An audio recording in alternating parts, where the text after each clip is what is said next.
Good morning, everybody. Good morning, everybody. I'm very happy to see you here in this new building of the Rosa Luxemburg Foundation.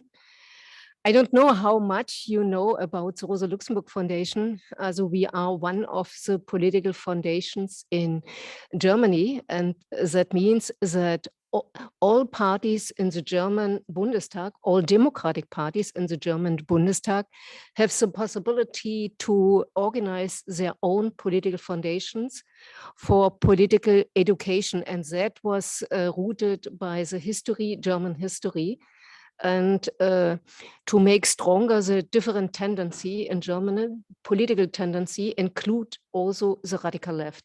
And so we have the Rosa Luxemburg Foundation since the end of the 90s. We get money from the state, only from the state, and that means we are also financed by the public of the people. We have different departments in the foundation, and I come from the Institute for Critical Social Analyses. And one of the most important topic for us is the question of social ecological transformation.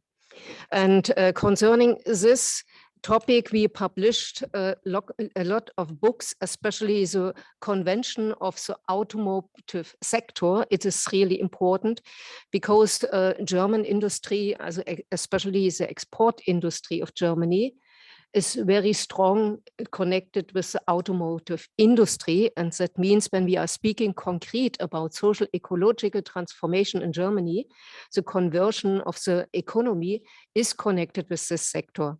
And so we published a lot of books, and I can show you all this. And we are, in concerning this topic, we are working strong together also with the trade unions, because it is necessary that we have strong relations to the working class in this field. And so we trying to understand what are the problems, what are the obstacles concerning all this. So you see a lot of books only to this topic. We are trying also to think about in the general term. That means a Green New Deal not only includes the concrete ecological, economical questions, also includes the social questions, and that not only in direction of Germany, also in direction what is going on in Europe, is something possible on this field, and what is the global dimension of that. We have in the Rosa Luxemburg Foundation also a working group concerning the religious Christian Marxist dialogue. This working group works since 2010. That means a lot of time we work together.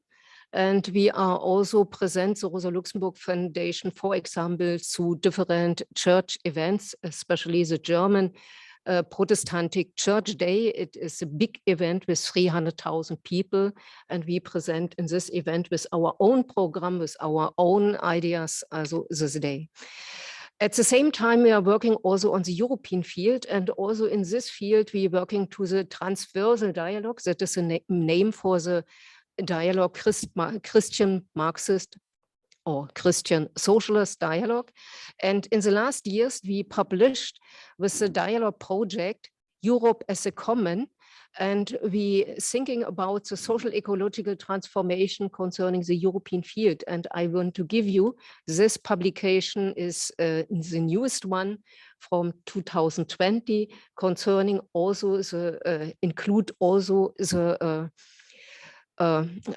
ecological question, but interesting for that is such dialogue is connected also with the movement of the Catholic movement, the Focular movement, and this Focular movement is very broad, global oriented, for dialogue oriented, and you can see with the picture of this book, with the cover of this book, that is also strong connected with some relations concerning the Vaticano.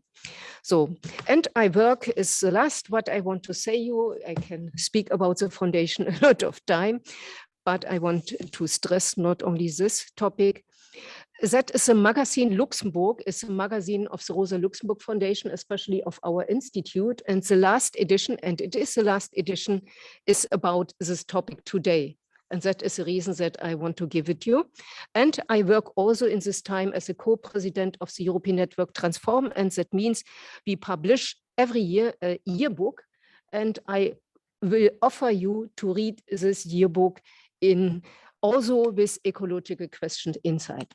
So I will stop. If you have more questions concerning the Rosa Luxemburg Foundation, you can ask me all the time. And it's easy for you to find me on website.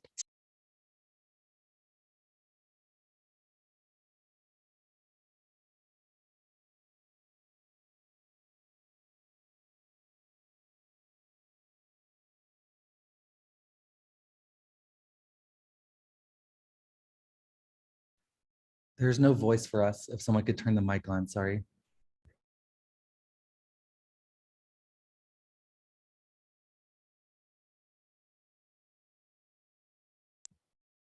Yay. Now you can hear us. Okay. Yes, thank you. Let me also direct the camera so that you can actually see me now. It's very high tech here, so we have to.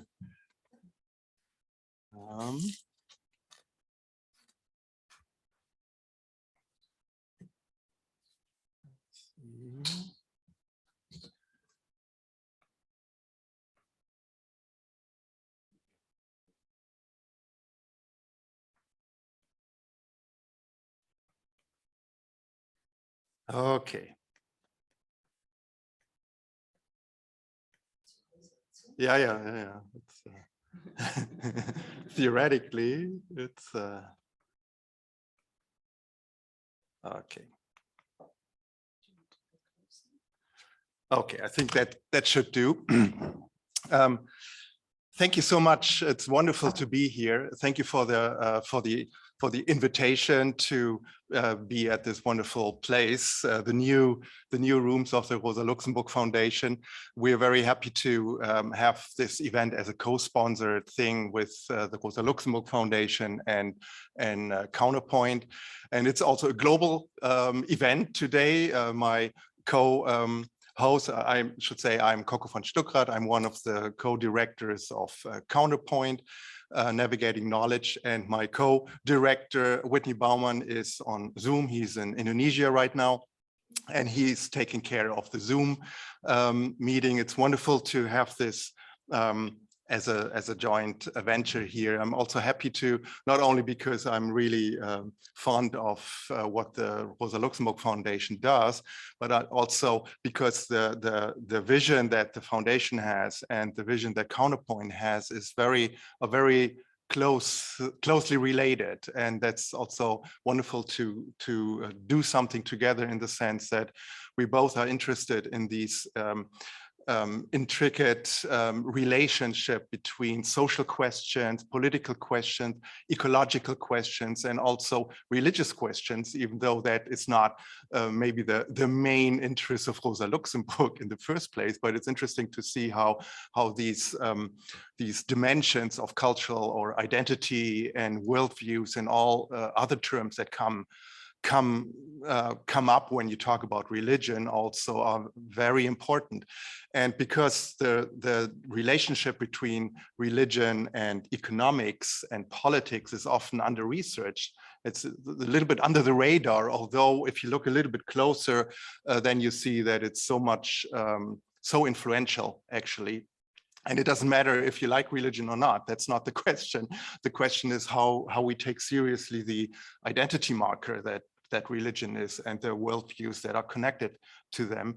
And that's exactly the topic of today. And I'm very, very happy to be here and to have three wonderful speakers who I will introduce in a second.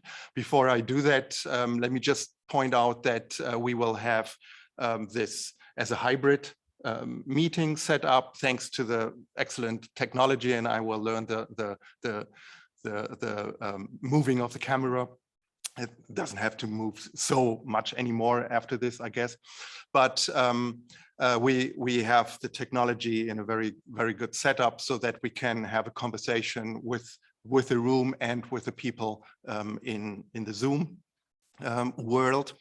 And what we will do is to have first invite all the three speakers to briefly introduce their or talk about their perspective on the topic, and that maybe for 10-15 minutes per person. So we have like 45 minutes for that. And then have a kind of short engagement of each other's perspectives among the people in the panel. And then we still have half an hour to have a conversation with all other people, and I see people on Zoom who also are very, very interested in the topic. And I'm sure we will have another round of interesting conversation then. And maybe you correct me if I'm wrong, Whitney, but if you have questions on Zoom, you should use the Q&A button, and then Whitney will collect that and then maybe invite you at the end to unmute or unmute your phone, or maybe he just wants to relate the question, but we can see, I leave that to Whitney, how to discuss, how to organize the discussion later. I'm sure we will be fine there. Okay, I guess it's time to start, and I am happy to introduce our three speakers. A wonderful spectrum of perspectives and very learned perspectives as well, and very interdisciplinary perspectives as well.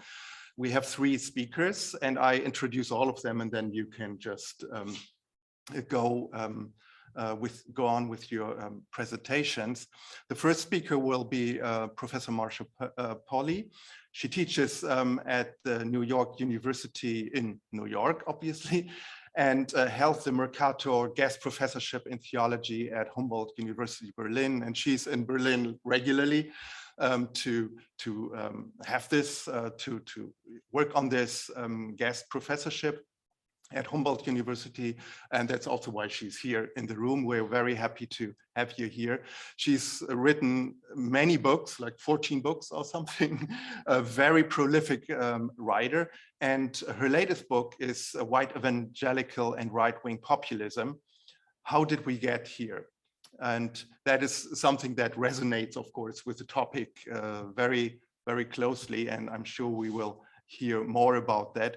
Also resonant for our topic here is her book on Commonwealth and Covenant, Economics, Politics, and Theologies of Relationality. That's exactly the frame that we will discuss here.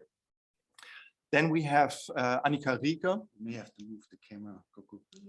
Oh, I'm still talking. Okay, I can. Yeah, let me see. I have to.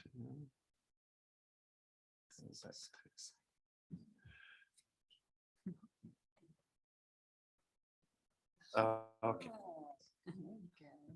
And you see also the future speaker. So in the center of the three speakers, you see Annika Rieger. She's a PhD candidate in the Department of Sociology at Boston College, and she focuses on environmental sociology and political economy, especially the corporate drivers of global environmental change. And from that perspective, she will also bring in her own research into our discussion, and we look very much forward to having your perspective. Then we have, as the last speaker in the round, last not least, Professor Joerg Rieger. He's distinguished professor of theology and the founding director of the Wendland Cook Program in Religion and Justice at Vanderbilt University. And he has also written a lot of books, 26 books. And this includes the forthcoming Theology in the Capitalist Scene, Ecology, Identity, Class, and Solidarity.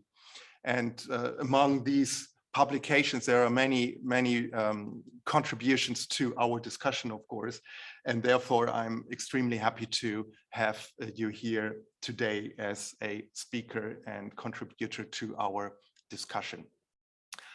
Okay, without further ado, I think we can start with our with our first round, which is the brief presentations of the three of you. And let's start with Marcia. You want to?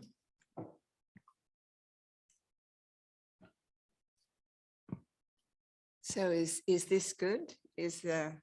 Yeah, great. Okay.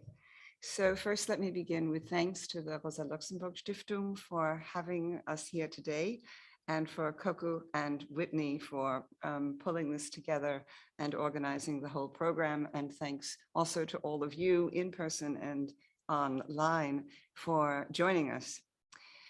My task today, I believe, is to sketch a theological, ontological ground for sustainable living among persons on this planet. No small task. I'll begin with the universe's foundational structure. There could be nothing at all, but there is something.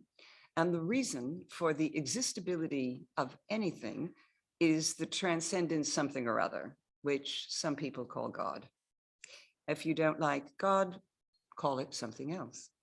Everything partakes or participates, an anthropomorphism, of course, in the reason for existability in order to exist at all.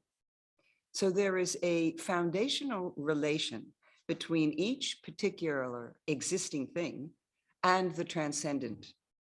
Now, the transcendent reason for existability is radically different from any earthly particular.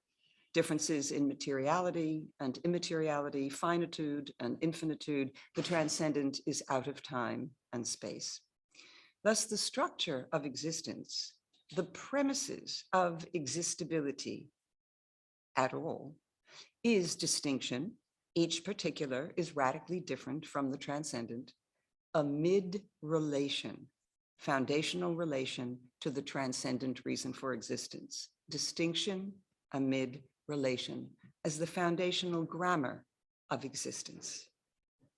Because distinction amid relation is the structure of everything, we are also distinct from all other particulars, yet in foundational relation. It is not that we are completed persons who may choose to relate to one another or the environment. Rather, we become who we uniquely are through our relationships and networks of relationships. Consider how infants develop through the layers and networks of interactions and relations with people and environment. Kirk Wechter McNally, building on Wolfhard Pannenberg, summarizes, cosmos is a place in which entangled interdependence through relationship is the fundamental characteristic of being. As that's the structure of person and planet, our flourishing entails that we see and see to, attend to the relations that make us who we are, both those nearby and those in our paths of global connectedness. Our education and economic opportunities, challenges, safety, nutrition, healthcare, etc., are formed by those who are geographically proximate and those who are not. Among the consequences of ignoring our relationality are cognitive and emotional impairment among children who, owing to abuse or war, etc., lack relationship. 2, increased risk of suicide, mortality, morbidity, and deaths of despair among isolated adults. 3, self-absorbed greed and abandonment of the common infrastructure and common good. And 4, the degradation of food, air, water, and planetary climate, which aggravates the previous 3. I'll suggest a few ways to understand relationality, distinction amid relation. One is from the Christian tradition, Trinity. Each Trinitarian person is distinct with, quote, its own particular distinguishing notes, as Gregory of Nyssa wrote.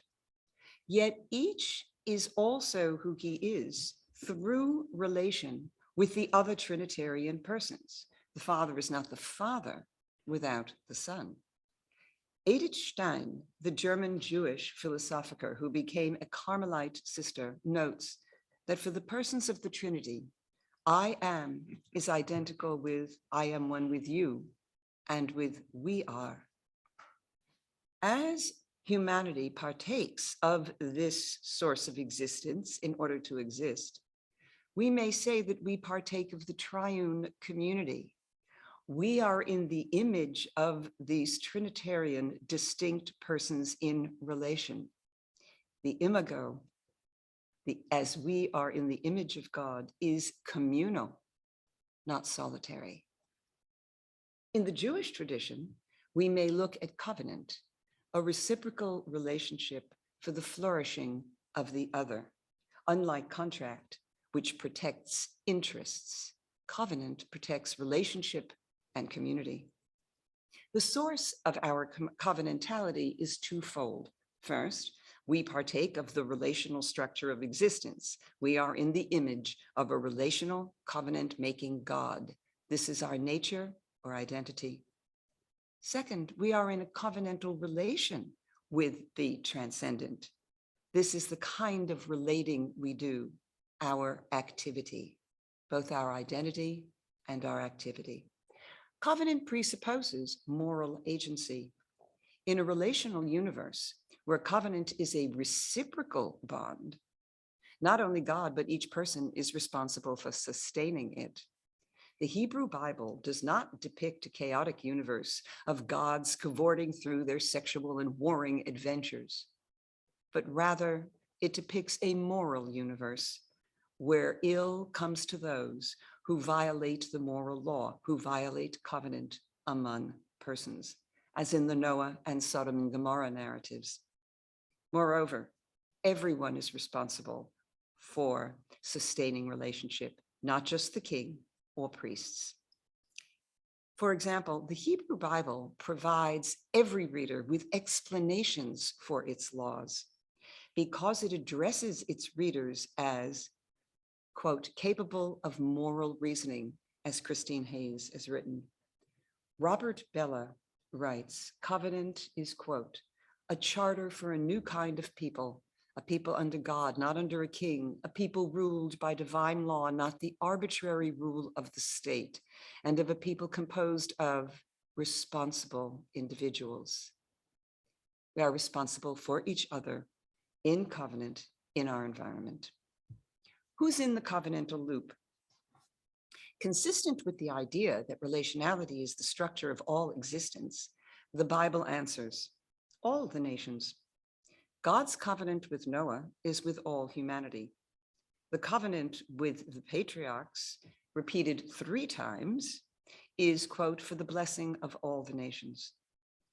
Covenant for the nations undergirds the extensive biblical and rabbinic obligations to the enemy and stranger. It also undergirds the Shemitah and Jubilee land preservation mandates.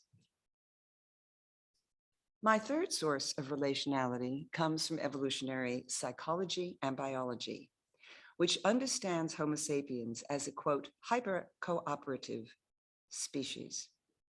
While evolutionary pressures yielded episodic aggression where it was advantageous, cooperativity and egalitarianism, including communal property and childcare, along with robust fairness and sharing norms, were the modus vivendi of, quote, modern hunter-gatherers for the last 250,000 years or so.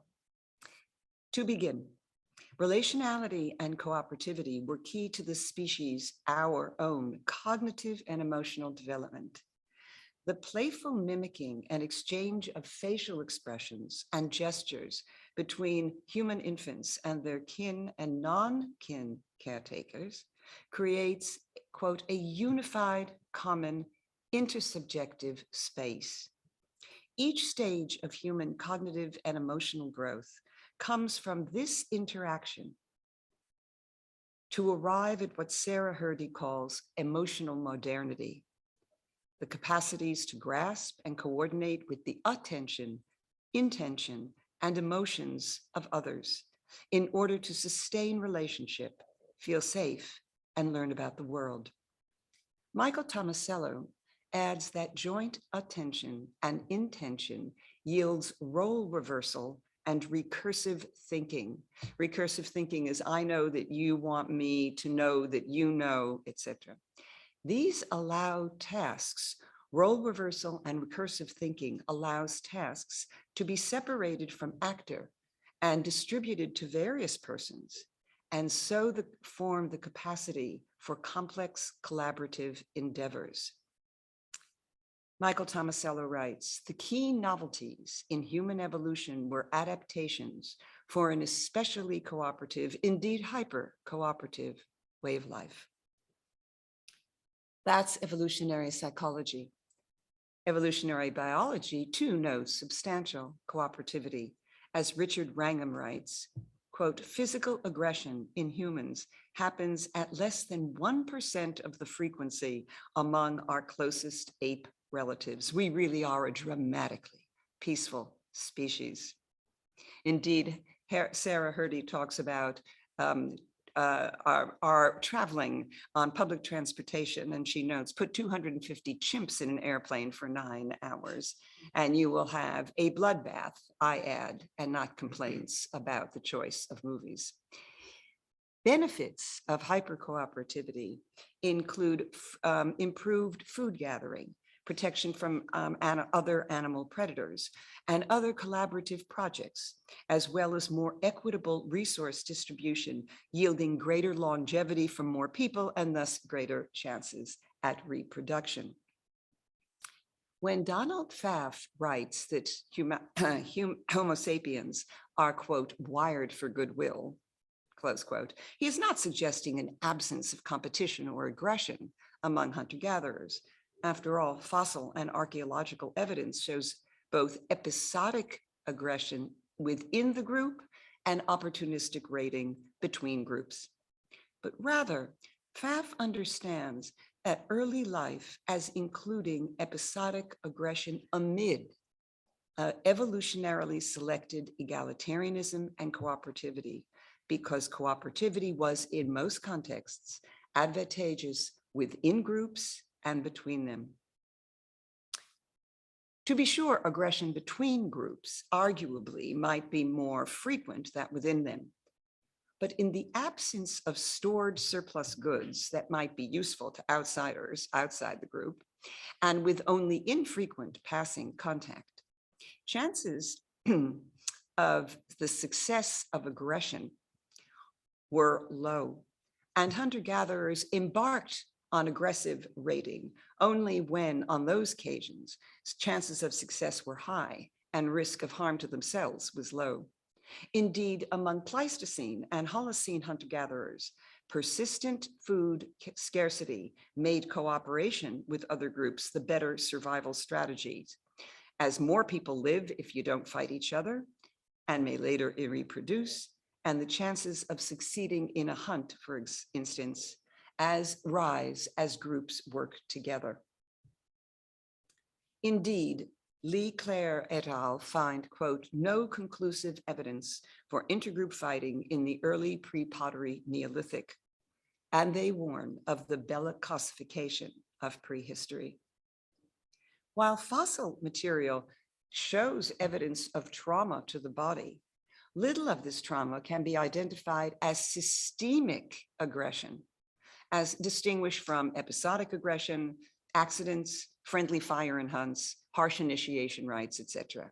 Gisel and Kim, in their rigorous research review, write that the periods of the Holocene show, quote, virtually no signs of violent conflict, close quote, within the group, between groups, much less within groups.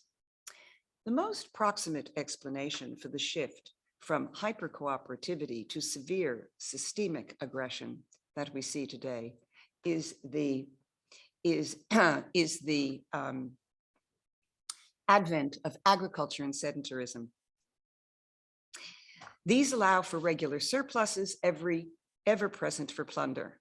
With new agrarian surpluses, the potential rewards for stealing with force, both within the group and between groups, started to outweigh the risk.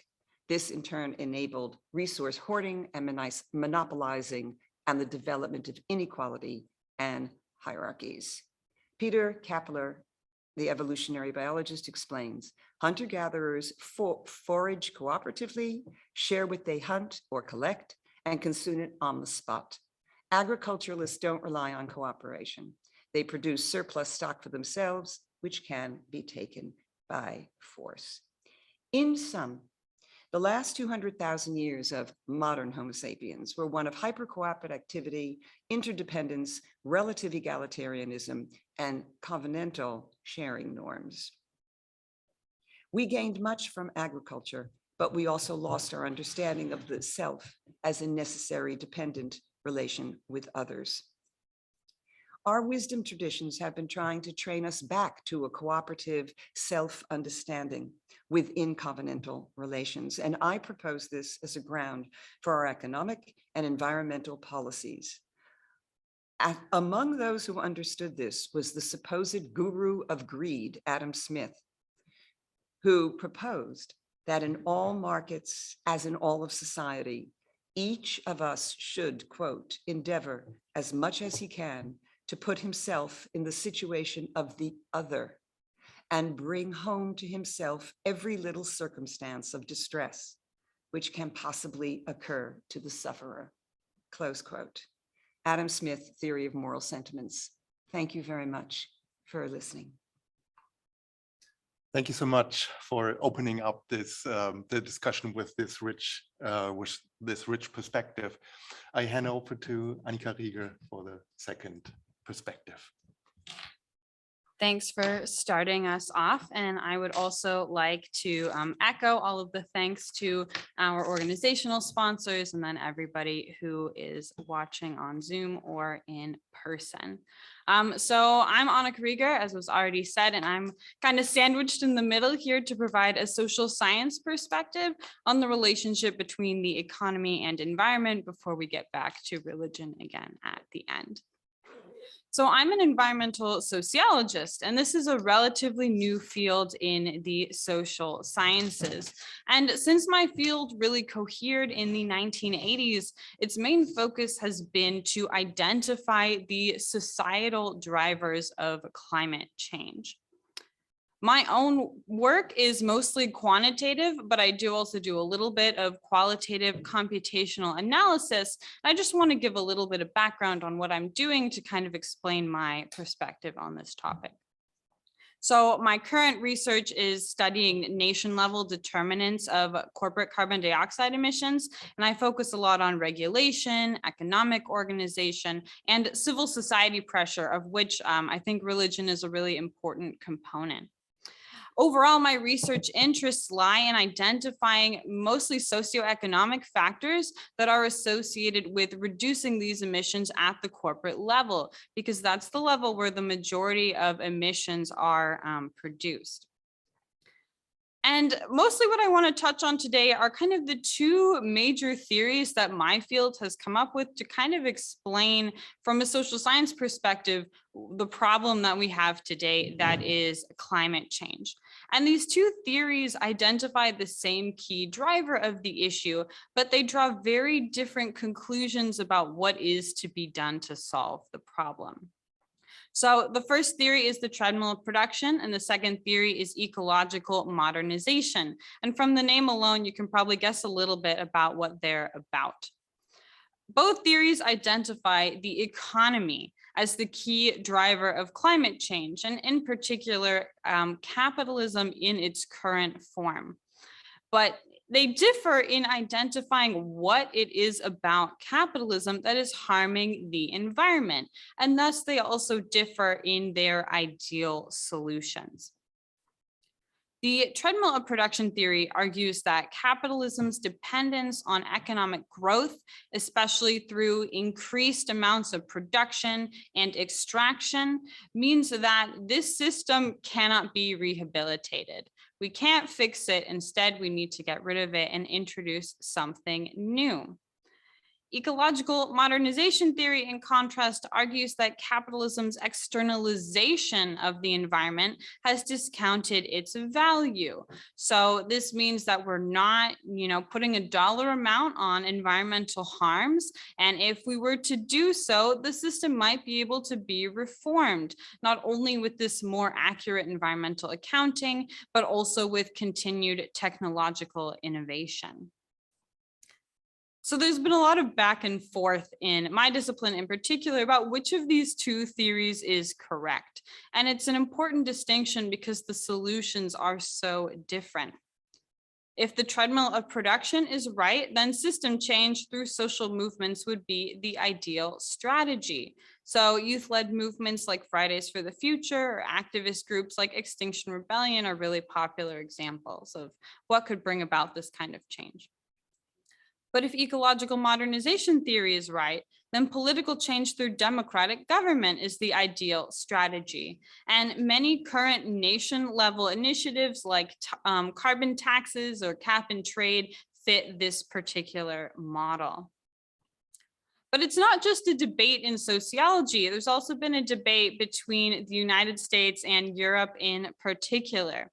So I'm clearly an American, and I vividly remember a review of my second solo authored article. I was very critical of technological innovation and the ability of innovation to reduce material consumption in particular. And I had a European reviewer who complained in their review how pessimistic Americans are. Really, this reviewer wanted me to give ecological modernization a more quote unquote fair appraisal. And I think this really reflects some of the key differences between the United States and Europe. Europe has put a lot of faith in government and technological solutions to the climate crisis. And in general, it has been successful in many areas, especially compared to the United States. And ecological modernization theory is actually built on a lot of examples that come from Europe. So nations like Germany are often held up in this literature as kind of exemplars of the ways in which development has led to improved environmental outcomes.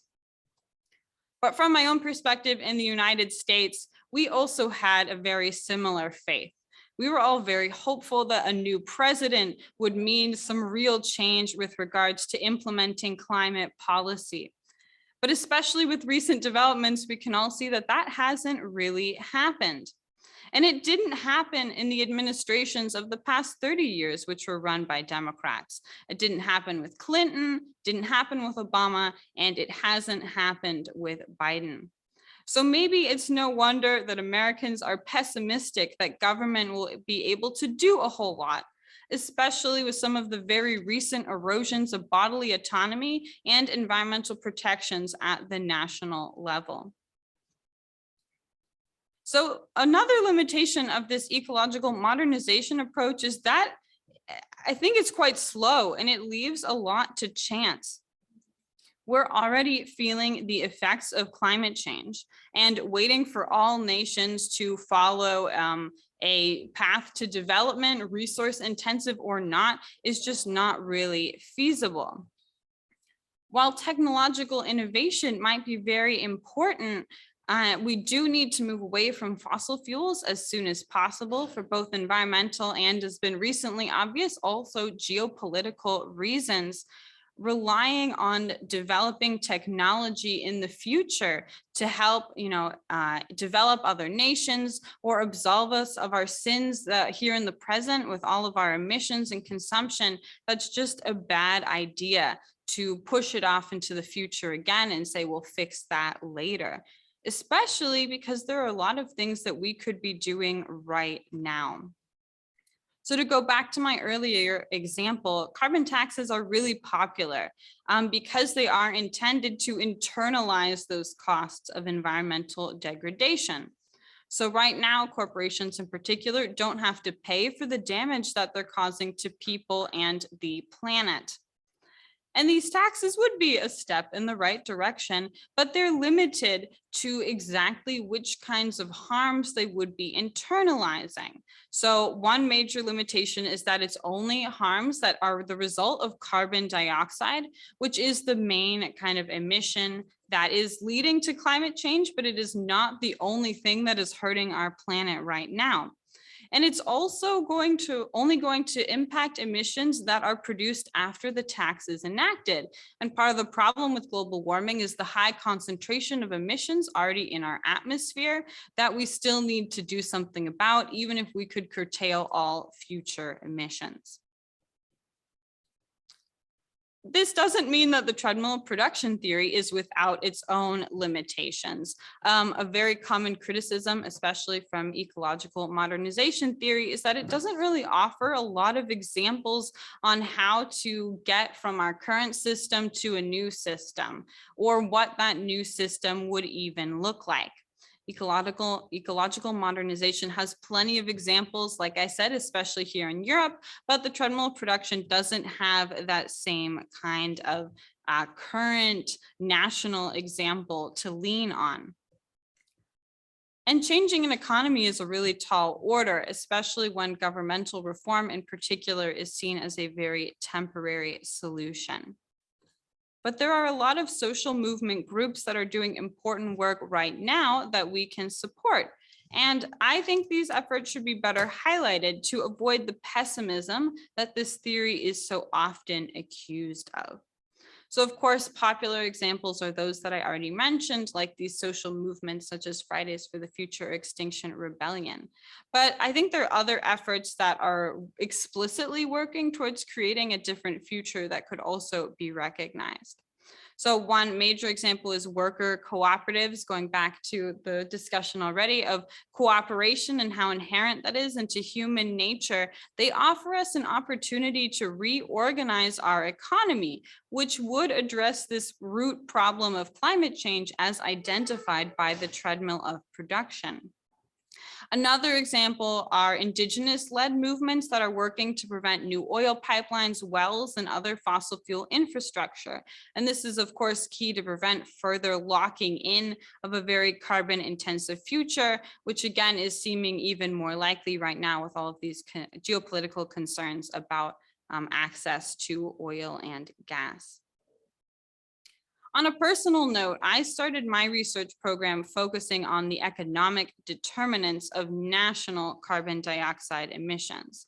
But now I'm looking a little bit more at more national political and economic determinants of corporate carbon dioxide emissions, which might not seem like that big of a switch, but it is looking not just at this one national level, but recognizing instead that there are multiple levels at which this problem is occurring that we need to take into account. I've personally been involved in a lot of environmental social movements ever since I was a kid, and this has really solidified my belief that we need these multi-scalar actions. And in particular, that we need to identify the best source of recourse based on where the problem is occurring. So that means that corporations as the locus of emissions should be targeted in terms of reducing emissions. We can't just sit around and wait for nations to get their act together and regulate. And there are plenty of other things which I'm sure we will be discussing later that could achieve this goal. I did want to talk a little bit of my current research and how this kind of ties into civil society and multi-scalar perspectives. So I'm looking at civil society pressure broadly conceived. And this means looking at how something like the number of United Nations Global Compact signatories could impact corporate emissions, or whether there are any internal climate change management incentives that could reduce corporate emissions. And the idea here is that civil society, which really just refers to anything taking place outside of a governmental context, so it would also include religious initiatives, that they do have an impact on what corporations are doing. An important part of this is, of course, the societal license to operate. Corporations will have a hard time continuing their work if there's a lot of pressure coming on them from civil society to change the way they're doing things. But a key point is also that civil society does not just exist at one kind of level of society. So I'm looking at the national level, like that of this United Nations Compact, which individual corporations sign on to, with the idea being that the more corporations agree to this compact, the more pressure there is on other corporations to comply. But it also exists on a corporate level, like that of these management climate change incentives, which are intended to encourage corporate leaders to integrate environmental concerns into daily business. We really need these pressures to operate on all of these levels so that if something fails at one point, that's not going to be our only hope for mitigating climate change.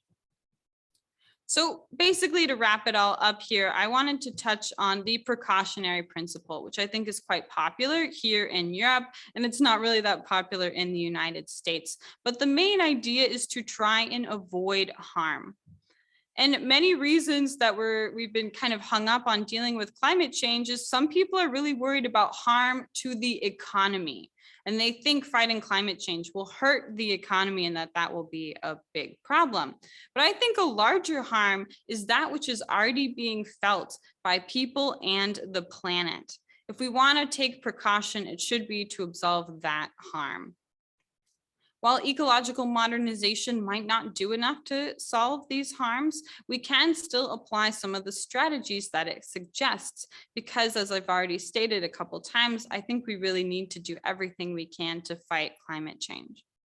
We need to combine pressure from below. So that means civil society, social movements, individuals, and religion, as well as from above, including national and international regulation. But to go beyond the treadmill production theory, we need to not only dismantle the old system, but to build something new that can take its place. Societies are not going to emerge from our heads fully formed. It will take a lot of on-the-ground work to develop new ways of organizing our key institutions, especially that of work and the economy. And I hope we can discuss some of these efforts and learn from each other during this session today.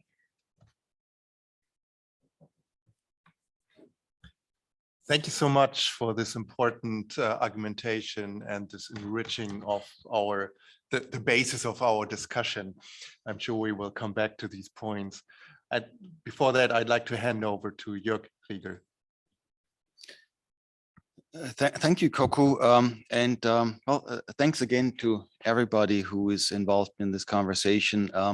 I recognize a few names on the Zoom. Welcome to you all and in the room. Thank you so much to Marcia and Annika for their inspiring presentations. I took a lot of notes, so I'll go last, maybe engaging some of what you said. And then, of course, I'm really excited about the conversation. Thanks to the Rosa Luxemburg Stiftung and thanks to Counterpoint. If you are trying to decide how to pronounce my name in English, I say it's Joerg Rieger. In German, which is also familiar to me, it's Joerg Rieger, and so it's good to be back here in Berlin. I will talk about the structural aspects of the conversation, tie that back to religion as well. Some of this you can read up in a forthcoming book of mine that Coco mentioned earlier, titled Theology in the Capitalocene. This would be chapter 1, actually, of that book.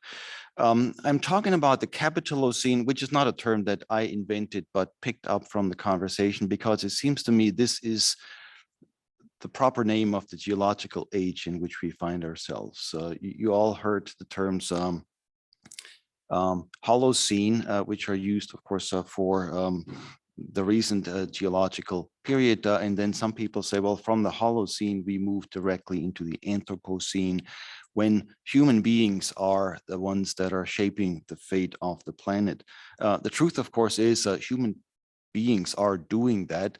The reality is that some human beings are more shaping than others. And so here, I think talking about the power of capital, which is empowering people to do certain things, empowering certain people to do certain things, will have to be named.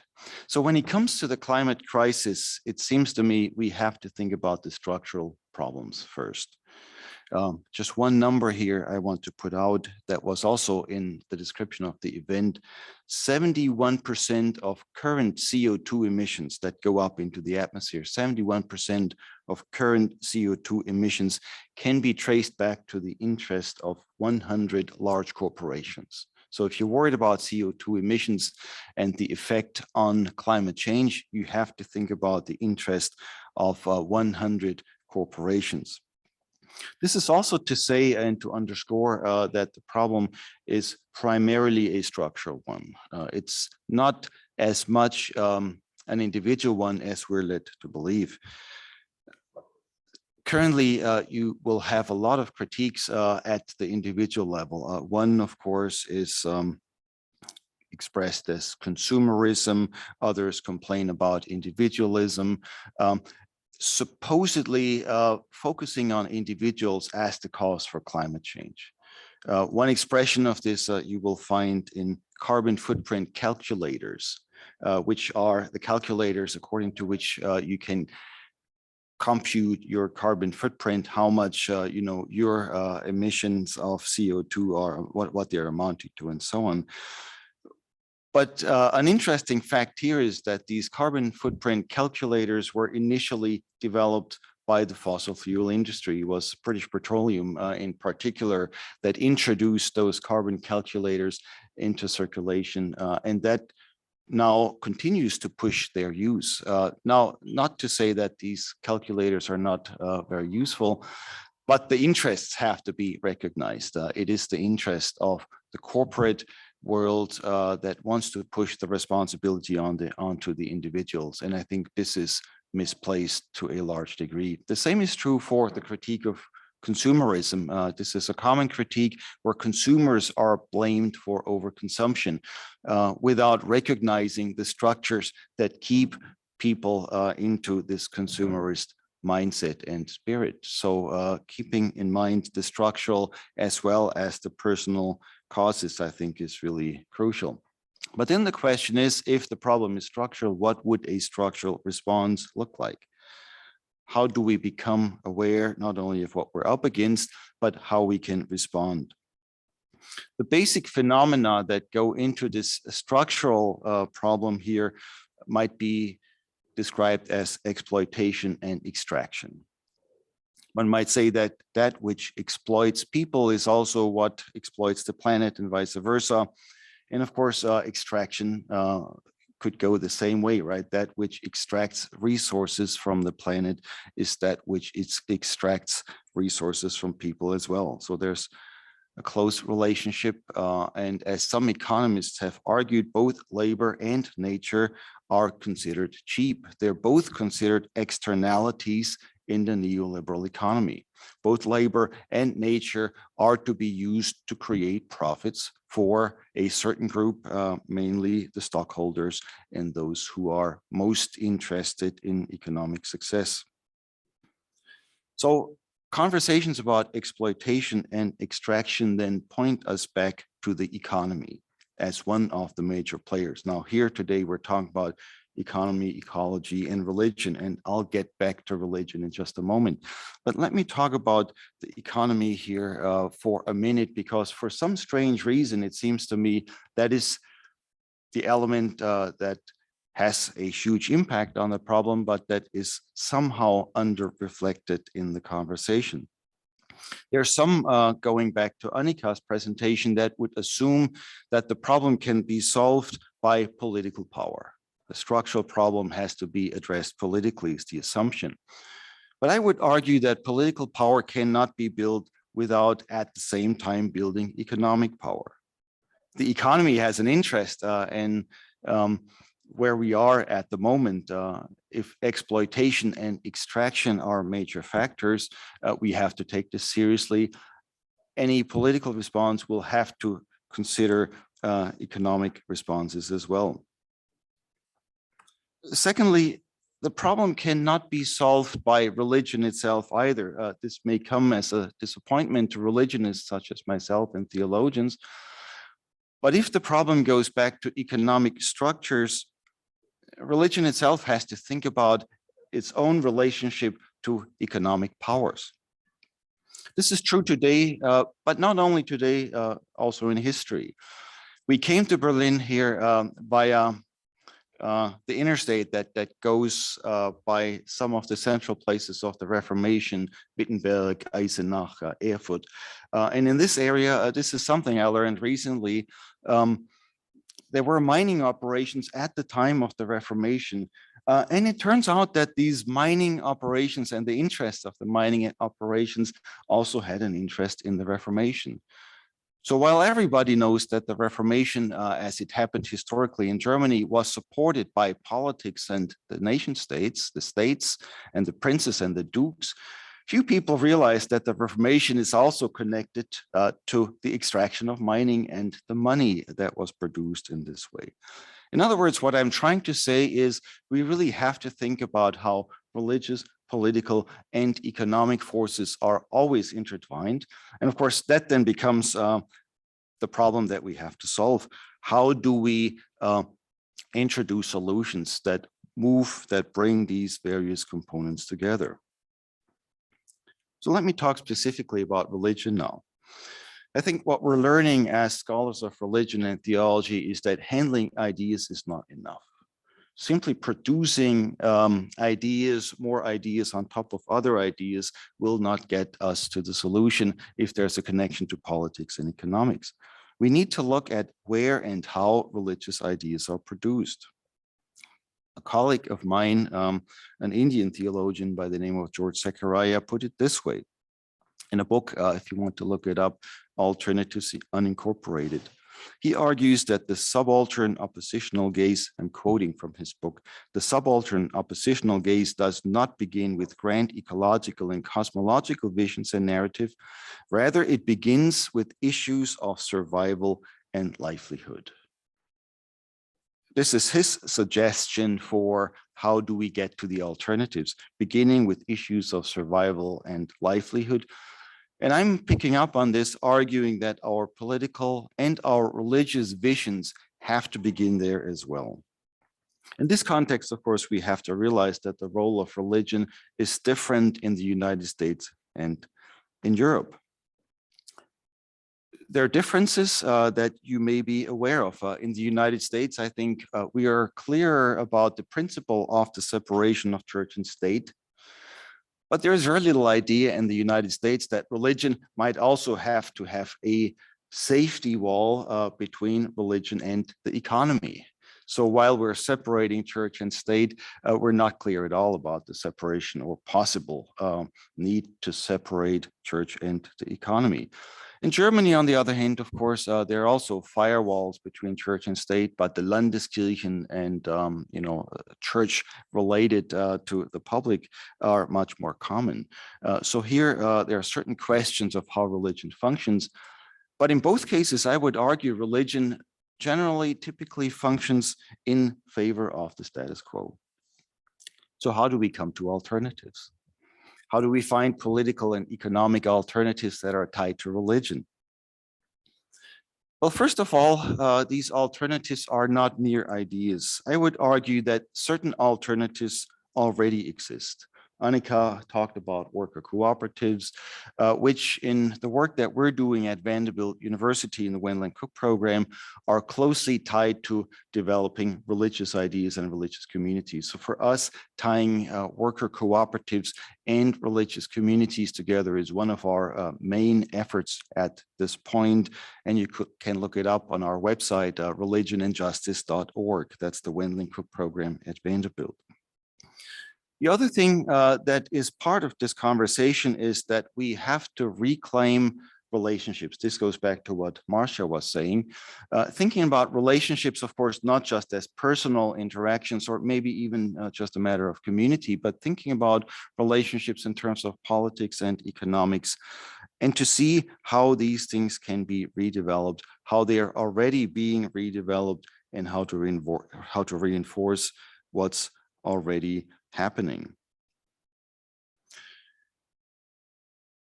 I want to give you one quote as I'm concluding here from Jason Moore, the author who was one of those who coined the term Capitalocene. Moore says, I quote, "Shut down a coal plant and you slow global warming for a day. Shut down the relations that made the coal plant, and you can stop it for good. The question here is indeed about relationships. How do we rethink relationships at the various levels? The personal one, the communal one, civil society is part of it as well, but so is politics and ultimately economics. And I guess I submit to you that we're most hesitant when it comes to reshaping economic relationships. This may be where we have to have our deepest conversations. This is also where I believe that religion can make a contribution that it is often not making currently. Because while religion realizes we have to engage in politics, this is clearer and clearer because everything is political. Religion is not as clear yet about what we can do about economic structures.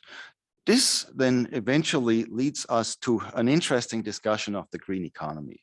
And I submit to you, we probably have very different notions of green economies going here. There's the Green New Deal in the United States. There's other ways of thinking green economies that might maybe reclaim indigenous models, as Annika suggested, might reclaim some of the religious models that Marcia suggested.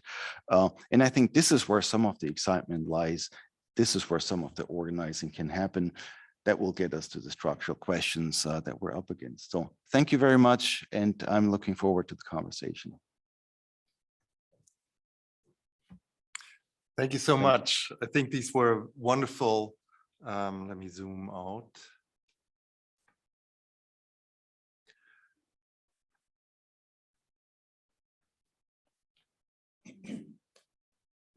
Okay. These were three wonderful presentations that open up a whole spectrum of interesting questions to discuss, and also providing different perspectives on the theme coming from different places. And indeed, even if we look at the systems of religion and economy and politics as intricate, and you cannot pull them apart without having a bloodshed, kind of, because they're so closely related. And yet at the same time, you want to think about if you change one of these systems like religion or economy, does that also resonate then with the other one? So that is something I take from all of these presentations, that of course there's religions, and I would also include spiritualities when it comes to kind of orientations like veganism or other nature-based spiritualities that claim not to be a religion, but still providing similar kind of identities, maybe that religions also traditionally have provided.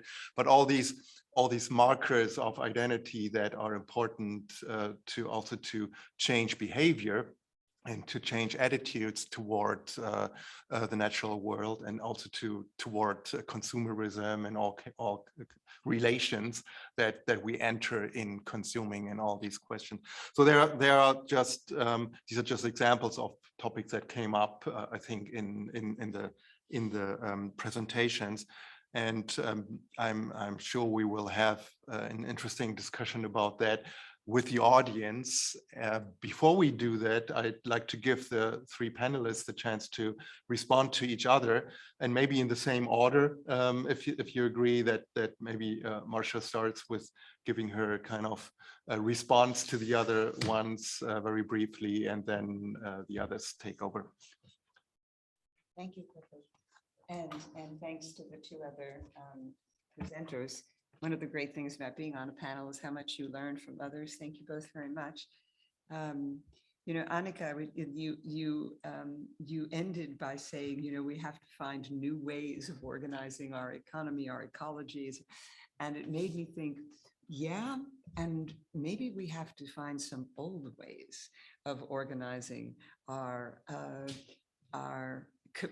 communities in the smallest and largest sense, meaning not only local communities, but national, international economic communities. Because I always think that this hyper-cooperativity that evolutionary biologists insist on and produce much research to support is 250,000 years of human evolution.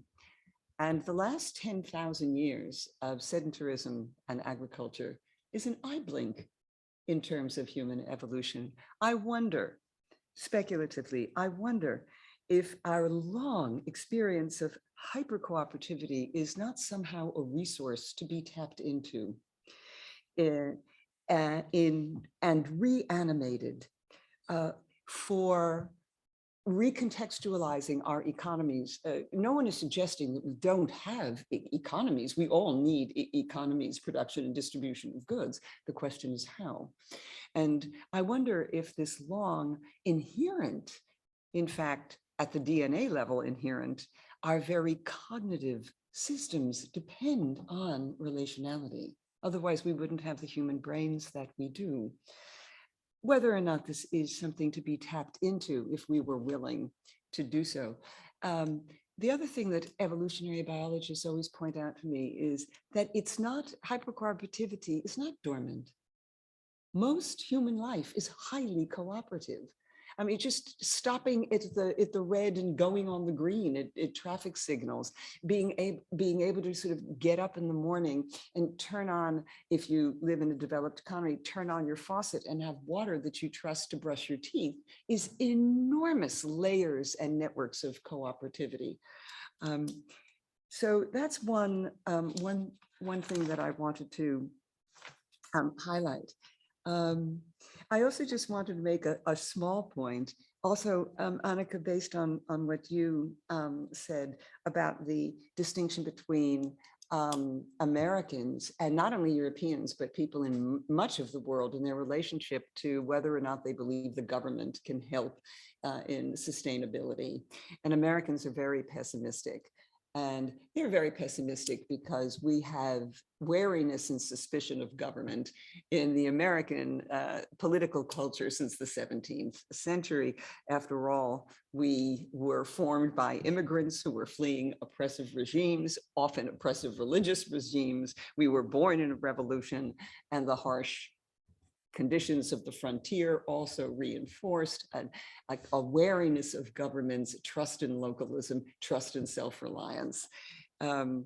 Indeed, in the new book that just came out, White Evangelicals and Right-Wing Populism, one of the charming statistics is 83% of Americans today say they don't trust government. So it doesn't matter how many COVID checks you received during that emergency, or that the government provided free testing and free COVID vaccines. No, 83% don't trust government, not the particular party. They don't trust government per se. That's in the American DNA. And this is something that Americans may have to deal with, because there are certain economies of scale and other policies in terms of sustainability that require government structuring. And so we have to combat that strain within the particular American culture. However, the rest of the world, including Europe, where we sit, and much of the rest of the world per se, is less burdened by this, which may be somewhat hopeful.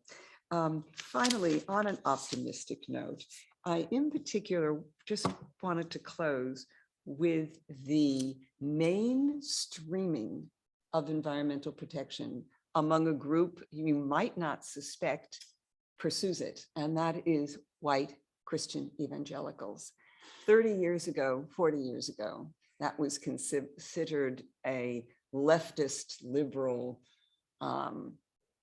worldview that even good evangelicals stayed away from. And in the since the 1970s, that has shifted to be a rather where environmental protection, sometimes called creation care, has become not the only evangelical position, white evangelical, to be sure, but a rather mainstream. And there are evangelical youth groups that were even as recently as last year and a few months ago, organized evangelical youth rallies in Washington, DC for environmental protection. So I just want to throw that shift out there as part of an optimistic note. All right, yeah, thank you for those comments. One thing I think about when you were saying, you know, how much of hypercooperativity might be kind of inherent, you know, in humanity, is that I think one of the main challenges of climate change is that it has occurred so quickly. You know, we haven't had time to adapt in maybe the ways that we would have been able to adapt to other challenges that humanity has faced previously, which were a lot slower to change. So I think a lot of well, of course, old ideas are important, and there are lots of ways that things have been done that have been lost that we might be able to, you know, bring back and return to. I do think we need to consider how this is kind of a new problem, and it's occurring at a speed and universality that I think is not, it's completely new. Like, we have not dealt with a problem on this scale before. So it does require a lot of ingenuity, and that ingenuity might require resurgences of things we've previously done, but it might also require creating something we haven't seen before. Though on this kind of idea of newness, I think your point about the youth is also really interesting, because I was thinking the same thing about who is really concerned right now about climate change. And I've been teaching environmental sociology at the college level in the United States. And a lot of my students, they are very concerned. They're really worried about this, and they really want to know what they can do. And learning about kind of the structural nature of climate change, as Joerg pointed out, can be very worrisome for them. They have a very hard time dealing with that, because to them, if it's structural, they feel like there's nothing they can possibly do to change anything. So I think the kind of resurgence of, you know, groups, you know, whether it be religious or other kinds of groups that can provide kind of a space for youth to organize around climate and related issues, that's really great, because it does provide like something people can actually do, but also discussions of some of the kind of concrete economic changes that have already been pointed out, or other relational changes. I think that is always helpful to return to for people who might be very worried about, like, what can we do about this problem, because the scale is unimaginably huge. Yeah, so that's basically just my thoughts about this. Thank you.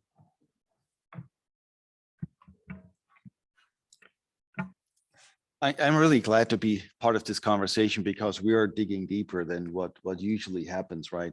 Sometimes people feel like we're all opposed to global warming, and there are easy solutions. There may not be, but I want to start with this question that Annika left us with: what can we really do? And I guess where I've been pushing is in terms of agency that has to do with economic relationships. We can imagine agency in personal, communal, civil society relations, perhaps even politics. But the economy is usually not the place where people envision much of an agency. So Americans that are very critical of the government, for instance, have hardly any idea that there might be some agency when it comes to the economy. So they're very uncritical of corporations. And as a result, you sort of get this critique. 83% are worried about the government. Most people assume that somehow corporations will solve the problem, which is, of course, also an illusion if corporations are part of the problem, right? So how do we get to that? And there, you know, we've been talking about things like economic democracy. We're always talking about political democracy, but why not talk more about economic democracy, agency that people might have in the economic realm? Why do people accept that we live in a democracy, yet when you go into your place of work every morning, you're sort of entering a quasi-dictatorship? Why should that be that way, right? The same is true for religion. Religion, I think, also should think more about what would religious democracy look like. And there, I think some of the evangelical developments, Marcia, that you mentioned, might actually be hopeful, because there are younger people that are pushing back against some of the old hierarchies, against some of the old taboos. That's not very well known in Europe, but I see some hope there in the United States. At the same time, I would argue, if you think about this, there is also something happening on the political left, in the religious environment, even in the United States. This is perhaps even less noticed here in Europe, but I think it matters. There are various liberation theologies in the United States that have a history that goes back 50 years. The work that we're doing at Vanderbilt in the Wendell Cook program, working on questions of economic and ecological justice, in some ways is unique, because very few religious organizations and scholars are talking about labor issues these days. But there's a history that goes back more than 50 years. There's a history of socialism and religious socialism that goes back much further, that not only could be reclaimed, but that is being reclaimed. Check out, again, the Wendell Cook program, but also check out the Institute for Christian Socialism that formed about 2 years ago in the United States. So I want to come back to this question of relationship, which I think is the common theme that ties all of us together. And I want to push one thing that I didn't hear quite as much, namely the question of relationship and power. How do we negotiate the dominant powers? How do we negotiate the fact that our relationships as they shape up today are so unequal that some have the power and some really don't? During the days of the Occupy Wall Street movement, talking about the 99%, I think was a really good move, because it reminded us that those who are really running the show right now are a very small minority. This is not, too often we think of, say, the middle class in the United States being in power. There's a very small group that really shapes these things. And of course, that is not accusing anybody of anything. It's simply saying what would happen if these 99% started to organize and develop power. Worker cooperatives was one example. Labor unions is another one I want to put out here. And we see that in the United States right now, how labor is sort of coming back into its own. And labor in this case is now more than ever community oriented. This is not just about working people. This is about whole communities. Religious communities are involved. And that includes the natural world, the non-human natural world, as it were, as another factor. The one thing that's, of course, here, the bone of contention is that if we were to talk about these relationships, unequal relationships, in terms of this word class struggle, and now people get usually very nervous because we're not supposed to talk about it. Or when we talk about it, the assumption is there are some people that want to wage class struggle in a peaceful moment where that doesn't exist. The reality is, and I think this is the problem of these distorted relationships, that there is a class struggle being waged against the 99% and against the environment that has to be addressed, not in terms of exaggerating the problem, but in terms of addressing it, and to say, if the problem is systemic in such a way that people are exploited, the planet is exploited, extraction is related to that, then we have to talk about it. This has nothing to do with political theory or great philosophers in the first place, even though that is very helpful. It has to do with what we observe in our everyday lives. And I submit to you that people looked at what's happening to them at their workplaces, at their other places of relationships. They probably could see it if they were allowed to use terms like that. And of course, the hopeful note on which I want to close is that I think this is what would then ultimately lead us beyond it, beyond the problem. So we want to overcome it. Thank you.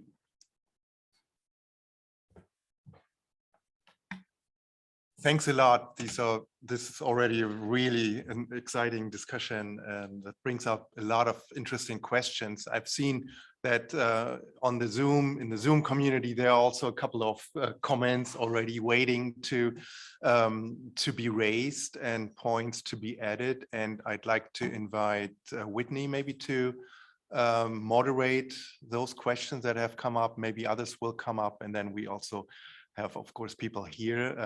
You just can let me know if you want to say something, and we can take it from there. Whitney, would you like to moderate that at this point? Sure, that's great. Can you hear me? Well, okay, good. Yes. I see that Fred Milligan has several good points in the chat. I'm going to take just a moment to, and I'll turn it over to you, Fred, to ask two small questions. One is more particularly for Joerg, and it has to do with why the Capitalocene, right? I've been reading a lot of Paul Virilio lately on speed, and to me it seems it's like the fossil fueled era. Communism hasn't done much better, it seems, in terms of environmental issues. So I'm wondering, is it, maybe it's a problem of both and capital and speed, but I feel like it's this fossil fueled era that just doesn't translate into an O-scene very well. So just a question there. And then the larger question for the panel is I'm wondering, along with many other people, is democracy not inherently more consumptive in some way? There's a sense in which I feel like if you look at the democratization of knowledge, right, during the Reformation, and it led to this transformation in literacy, which leads to power, so on and so forth, but it also led to the printing of onto a lot of trees, of a lot of books. So, the democratization of knowledge, right, might also be inherently somehow consumptive. And I'm wondering, I'm also thinking about the power that the Chinese government has when they regulate electric vehicles and such, right, and in a very strong-handed sort of way. So that's a question for the whole panel. And then I'll let you respond to that, and then we'll go directly to Fred. Do you want to respond to that? So this is specifically the question about communism, Whitney? Just want to make sure yeah. I think that it's important to say that there have been mistakes made all around. And I think in some ways, these are not just mistakes, they're systemic problems also in a communist system that is run from the top down as what some have called really state capitalism. So whether we have communism in its real form or not is another question. Historically, I think that's pretty clear. We are finding ourselves here on the territory of the former East German Republic. But at that point, since this is now no longer an option, I think one has to be really honest. We need to talk about capitalism, which somehow argued that communism failed due to its many problems, but capitalism succeeded. I would say we really have to take a close look at how and if capitalism succeeded. That is the interesting question at this point. And from there, take this question back to any thoughts about communism and socialism, how future visions and future embodiments could be different. There's, of course, models here. The reason we're talking about worker cooperatives so much is that for us in the Wendell and Cook program, working together also with the Southeast Center of Cooperative Development in Nashville, what we're finding is these are new conversations about socialism emerging. There's theory tied to it. Look at the work of economist Richard Wolff, who also talks about cooperatives in relation to socialism. So there's some models that would have to be considered. The key thing here is, I would argue, maybe pushing back a little bit against what Annika was saying. While I agree that there's top-down and bottom-up models that need to work together, I think too much top-down has really hurt us. And so any top-down model, whether this is a capitalist one or one of the former communist realities, can be a problem if it is not resting democratically on the broad shoulders of the working majority. 99% of us have to work for a living. Never forget that. That makes a difference. Thanks, Whitney, for your provocative question about democracies being consumptive. And I'd like to throw out the distinction that perhaps it's not democracies that are consumptive. Also consider the alternatives and Winston Churchill's quip, but the way democratic governments and legal systems organize economics. capitalism produces technological innovation and supports it. It also has produced a great deal of societal wealth, but it depends on how you organize capitalism. The kind of capitalism that we have in the United States, is, especially over the last 50 years, since the Chicago School of Economics has captured our economic system, is not the only kind of capitalism that is possible. We have in Europe social market economies, and there are further variations and adaptations.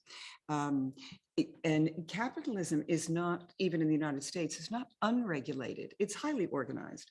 If certain kinds of contracts and certain kinds of drilling and certain kind of development is protected by the laws of the democracy, then that shapes the economy. If a democracy should want to change the kind of contracts or banking or finance or development and drilling, a democracy could do that. It would still perhaps be a capitalist economy, but it would be organized. But I think Joerg, you were very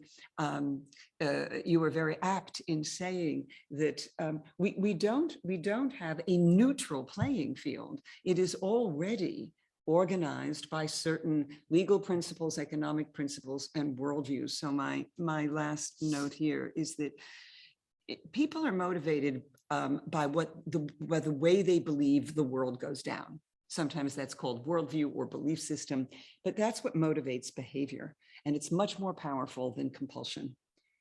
And that's why I think it's so important to look at what are the foundational, even pre-articulated or unarticulated belief systems that people have, because that will motivate behavior very powerfully. And one small example, America had a very strong common good tradition for a very long time. And the microphone has dialed way down on the common good tradition in the United States over the last 15 years for a more what's called neoliberal, or for my pocketbook, for me, my political party only. But it took 60 years to push the dial down on common good thinking and the microphone up on a kind of more me, myself, and I, my party, my portfolio thinking. So if that shift occurred in that direction, a shift is possible in the opposite direction to reanimate more common good, common infrastructure thinking. I'll stop there. I just had one thought about your question about knowledge and the continuous production of knowledge, because I mean, I think we've all probably heard of how much energy it's taking to run the internet and how much knowledge is on the internet. Of course, that's great. You know, we like the democratization of knowledge, but it is taking a lot of resources to keep that knowledge actually existing, even on the internet, which feels so immaterial. So I'm not sure, you know, what exactly the solution is there. That is definitely an increase in consumption.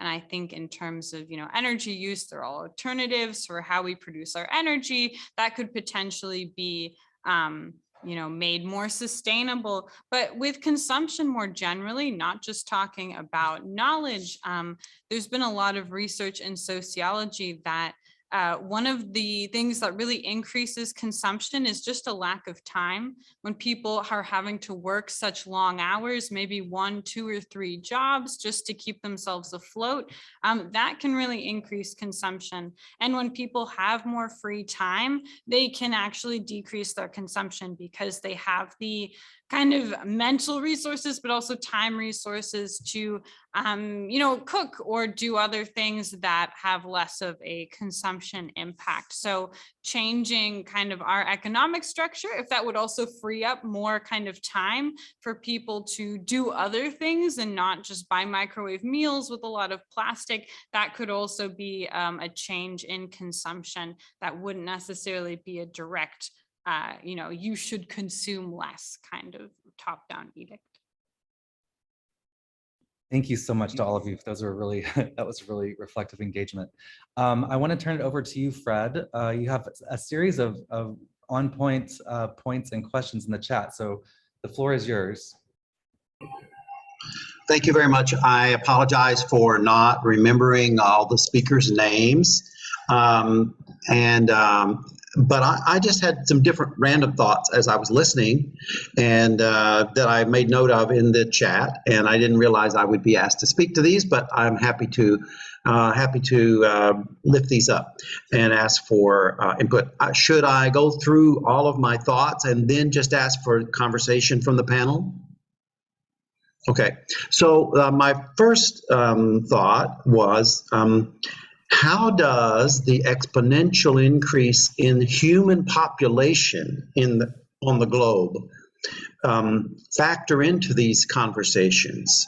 I think, you know, we are prone to look back historically at the history of thought, at the history of society, at the history of governments and so forth, and distill certain ideas and practices and so forth in a kind of an abstract way, and then try to apply those to our current circumstances without recognizing that our current circumstances, globally speaking, are quite impacted by the incredible increase in human population.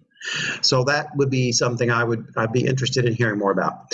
The other one is the comment was made that we haven't dealt with a problem of this scale before, this kind of global scale. And what occurred to me was we did deal with the danger of DDT in the environment, PCBs in the environment, ozone in the environment. So we have dealt with some pretty global issues, and I would just suggest that might be a model. And I think that the UNFCCC model, the Paris Climate Accords, and so forth is an effort to kind of take that same approach. The last thought I had was the current, and this relates to the speaker from Vanderbilt, which happens to be my alma mater, by the way, where I studied theology. But the current effort in divestment that started with the Church of Sweden back in, I think, 2009, has now succeeded in rallying up something like $40 trillion of divestment away from fossil fuels into other renewables and so forth. And so I think this is one effort that's underway that kind of is an effort amongst the NGO community, the civil society community, to address the issue of economic life. Anyway, those are just a few thoughts.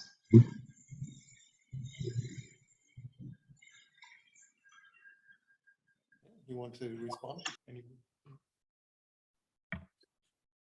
Let me go first, and maybe just briefly on these various comments that you put out there. Thank you so much for them.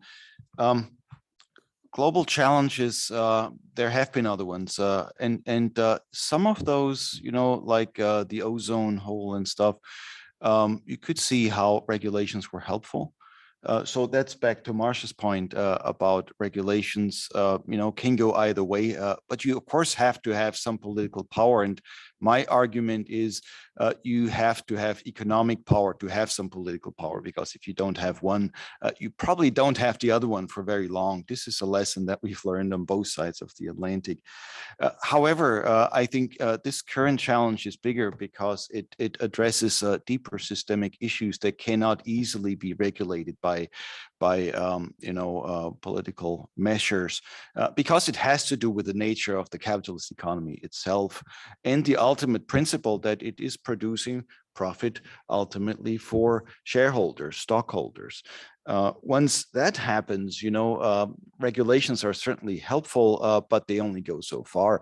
And they create taboos, certain things that cannot be talked about. So a colleague of mine who's worked closely through the Paris Climate Accords has said they talk about emissions all the time, but not about extraction. Emissions are linked to extraction.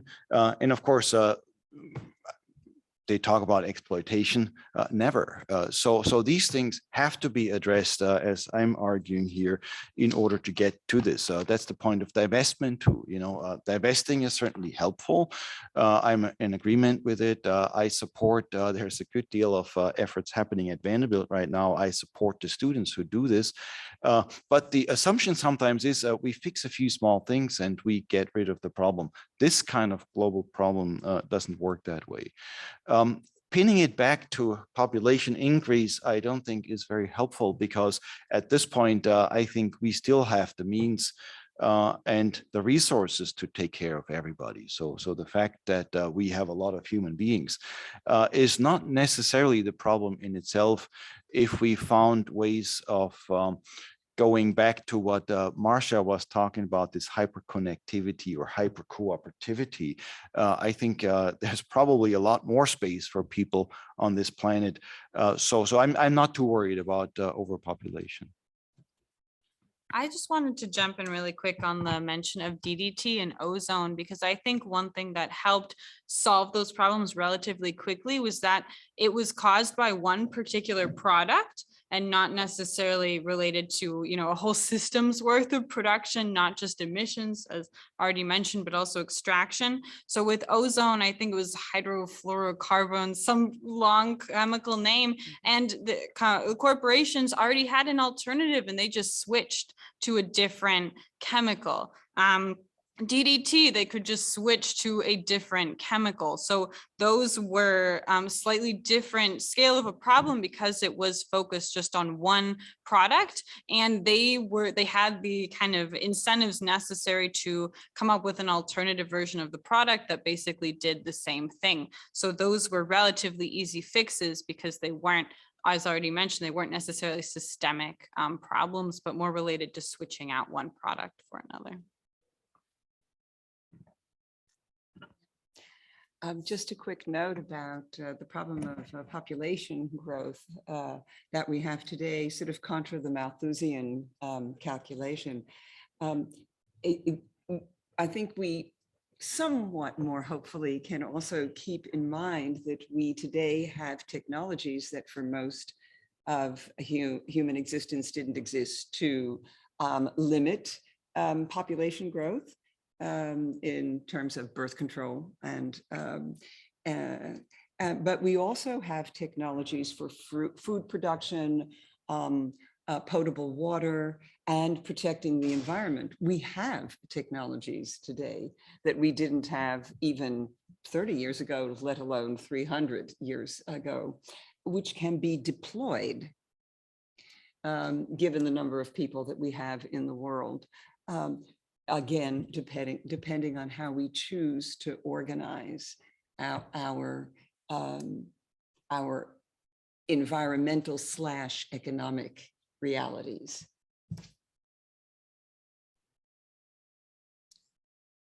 Thank you so much. There's one more question, one more person in the Zoom here who has some immediate questions. Okay, Ladrina is here with us on Zoom, and she asked that I read her questions. There are two of them, and she'll elaborate if she needs to.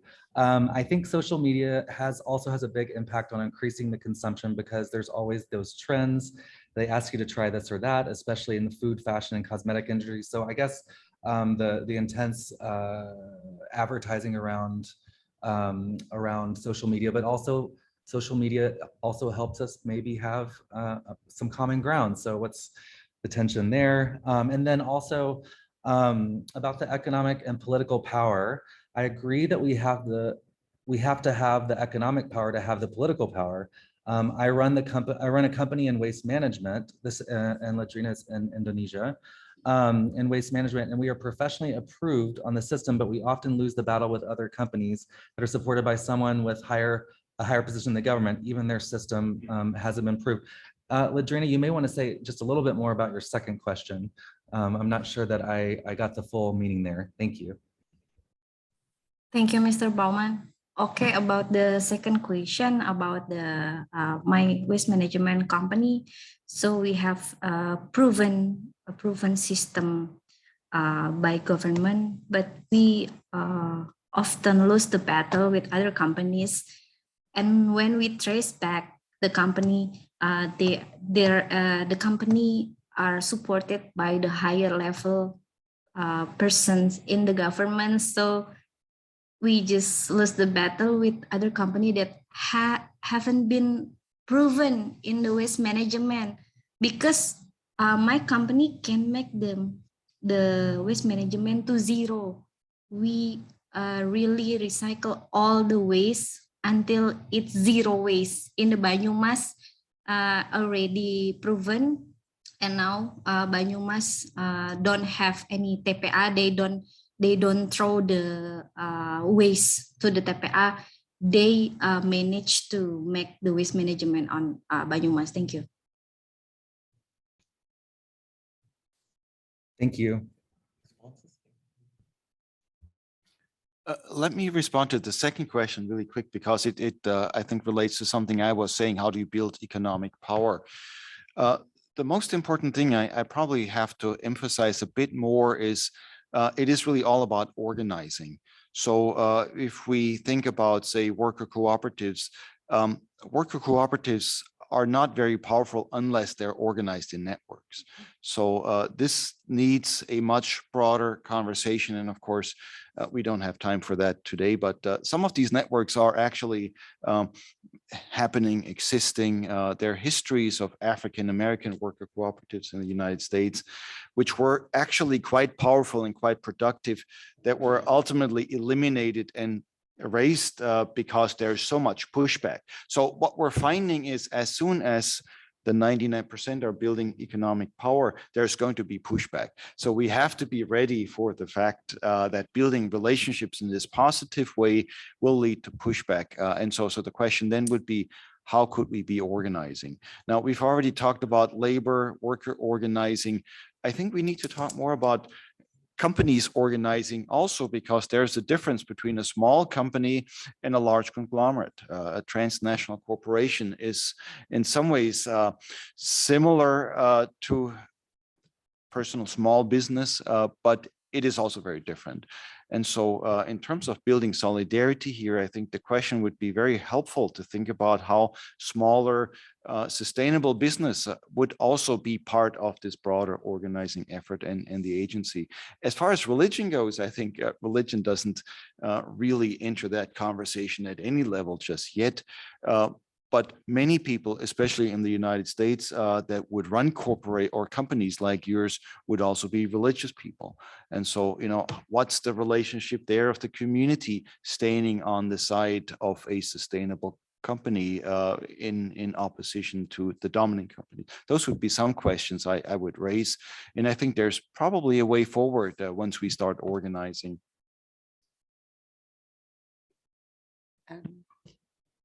I wanted to come in on 2 points. One, social media.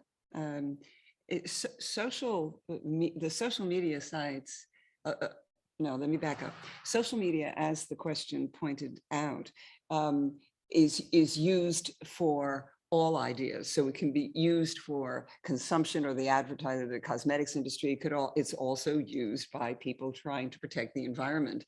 And the social media sites often that are more powerful and visible and get more clicks are the social media sites of organizations. All kinds of NGOs have social media sites, and they have newsletters, and they have daily email blasts, and so on and so on. So social media can certainly be used as an organizing tool.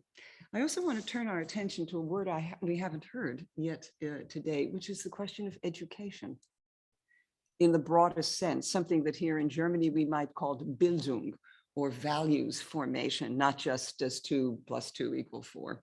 But I'm also concerned by how people who run our economy are educated. Before they ran our economy, they were kids being educated. And what's the worldviews and values that they were taught and developed in the time of their development and education processes? I'm very interested in what are the societal values by which the people who are going to have political power and run our economies are developed. And we can think in a hopeful counterfactual to a world in which we would have corporations and we would have executives and we would even have shareholders who would never dream of abusing labor, or they would never dream of not employing environmental policies because that's just not their value system. So we also have to bring into the question the manifold layers of where people are educated in the broadest sense, that is in schools, but it's also in religious institutions, and it's also in other societal and community institutions. And if we're looking to the future and the future generation of young people, this is a very important area of emphasis.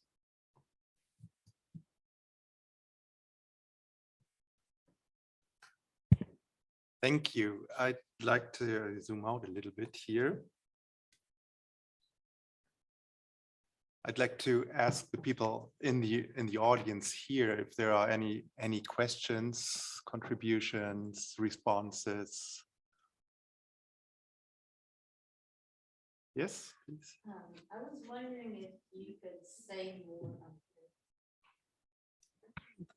I was wondering if you could say more about the hyper cooperativity that you said we used to have as a species. Do you see some of that happening now, and where that would be? Thank you for that question. If you really want to be bored by a great deal of tedious research, I'm happy to email you an article that I published just a year or so ago in Zygon Journal, where I go through the evolutionary psychology and biology literature. Happy to do that if you're, but quickly here, I think it's a very good question. Do we still see it? And of course we do. We have the same evolution from the last 250,000 years. The last 10,000 years barely puts a dent in our evolutionary capacities compared to the hundreds of thousands of years of cooperativity. And I think we see that in much daily life, which in fact depends on cooperativity. Simple things like what side of the road do you drive on, your willingness to have a license plate on your car, or send your kids to school, or just watch people, walk in the supermarket. Mostly they don't ram into each other. They move over, they drive their car. That's all hyper cooperativity. And one of the evolution, I think it's Ferguson, one of the evolutionary biologists who I cite, said, violence gets the headlines, but most people live most of their days in hyper cooperativity. So it's not, again, it's not past, it's not buried or hibernated. It is, hyper cooperativity is the way we live. There are areas of our life, certain areas of our economy and our environment, which are lacking that. And that is a product of a certain kind of economic development supported by certain kinds of legal structures that allow certain contracts and certain drillings and so on over the last century and a half, and especially over the last 50 years. But those are recent, and they are a product of human decisions, and they can be decided otherwise. One more question.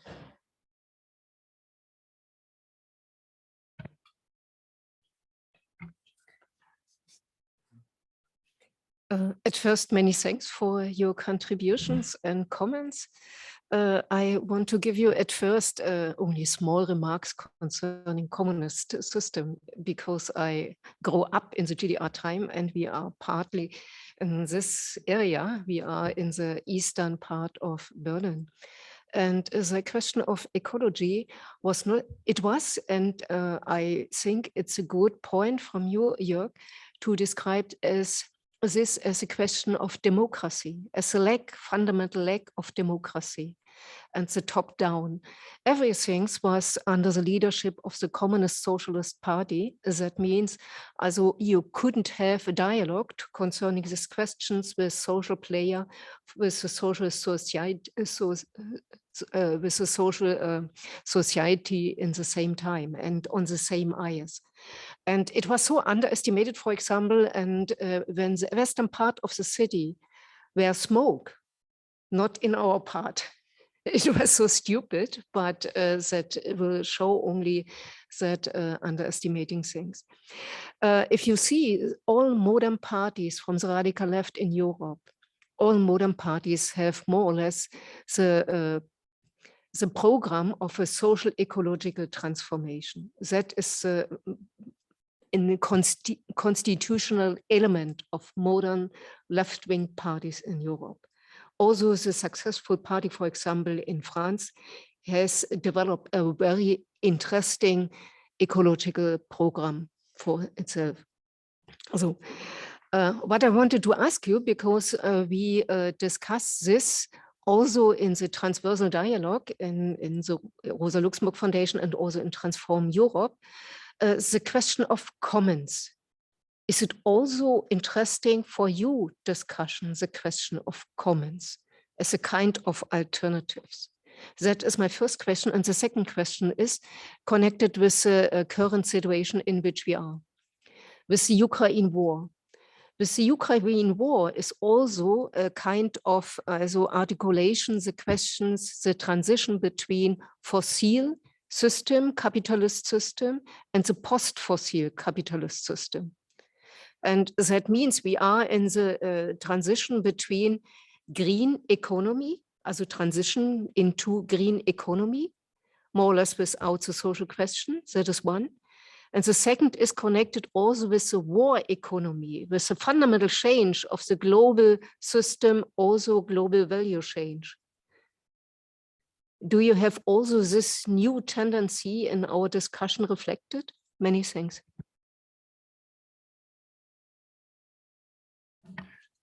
Let me go ahead. Thank you so much, Connie. Those are really important fundamental questions. Let me quickly say about the commons. That's something I did not bring up today, but it is part of the conversation. And I find the work of George Zachariah, which I quoted earlier in his book, what was it called? Uncommon Alternatives. I have to look up the title again, but Zachariah actually wrote a whole book on sort of a post-colonial perspective on the commons, which I find very helpful.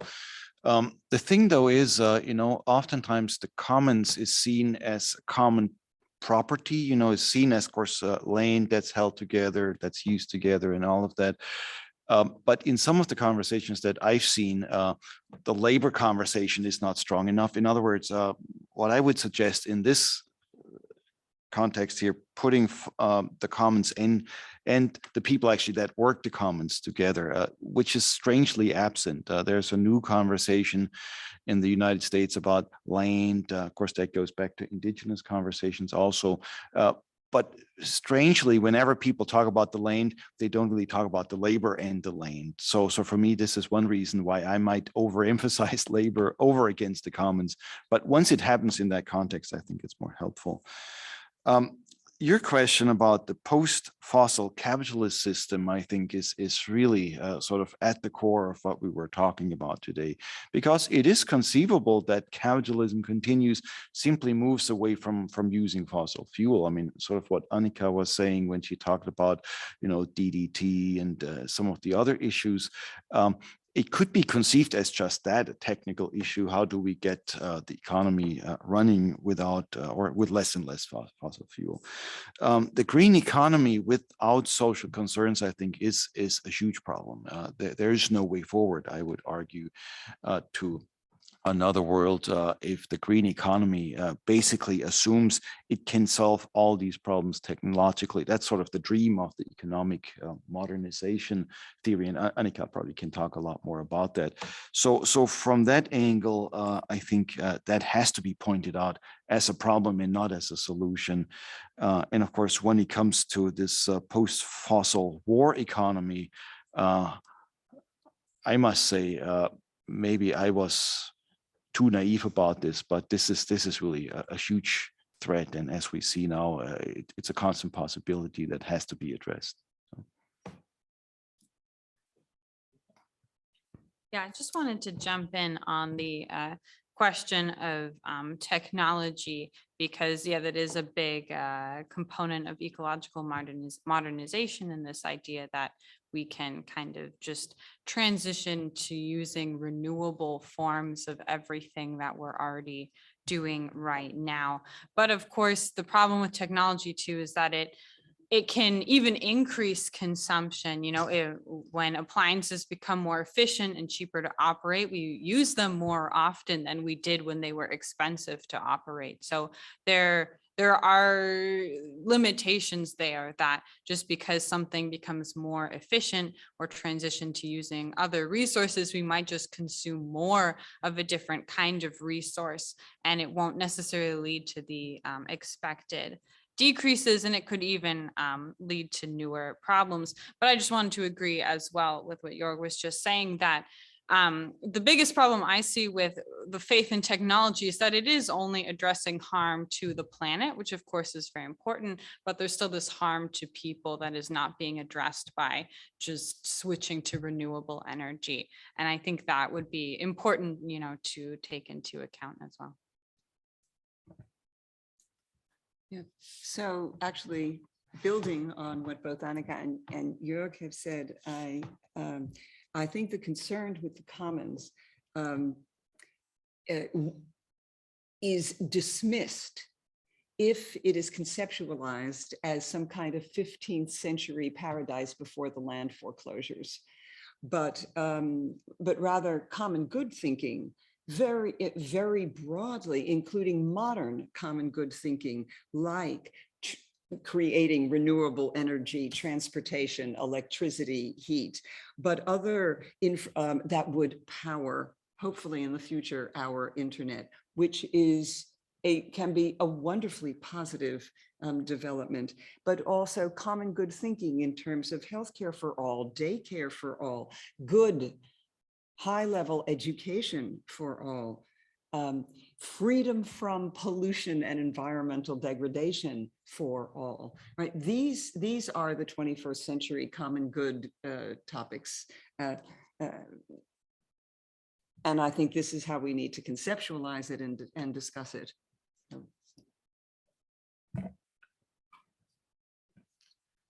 Thank you very much. I think we have come to a conclusion, not a conclusion of the discussion, but the conclusion of this session and of our time.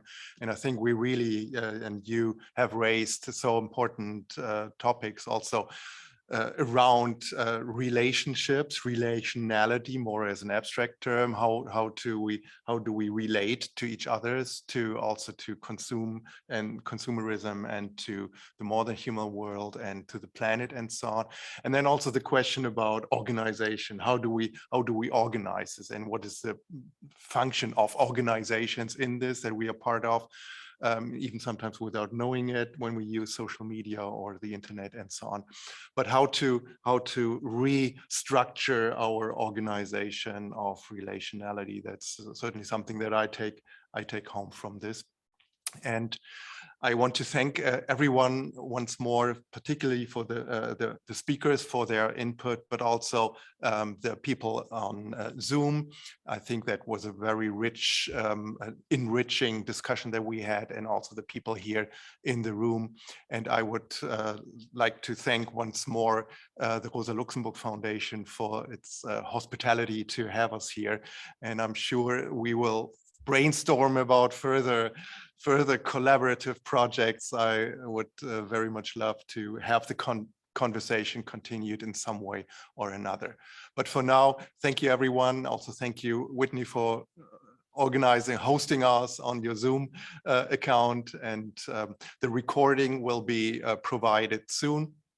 And will be published through the Counterpoint website, and there we will keep you in the loop. Thank you very much. And thanks to you, Koku, for pulling this all together. It's a pleasure. Yes, thank you so much.